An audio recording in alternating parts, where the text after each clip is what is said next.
Hi, Aramo Gemini. It's so good to have you back here again. Absolutely good to be back here. So we'll be asking you about the language of production. So we all know that Gílọlá Arómirẹ Ògìdán is a Yoruba literature. So why Yoruba literature? Because you do not hold it well on Yoruba poetry. What happened? Why did you decide to write a Yoruba literature? Well, I mean, why not Yoruba at the end of the day?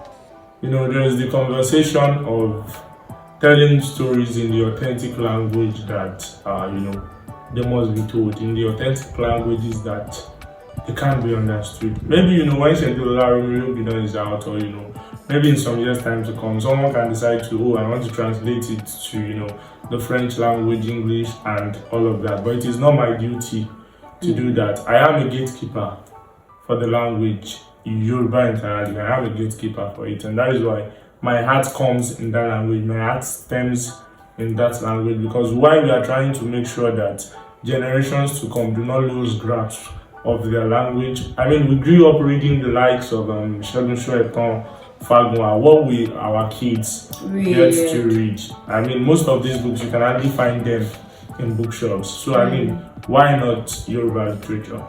That's a beautiful answer. So thank you very much for your time. It's so good to have you here. Absolutely.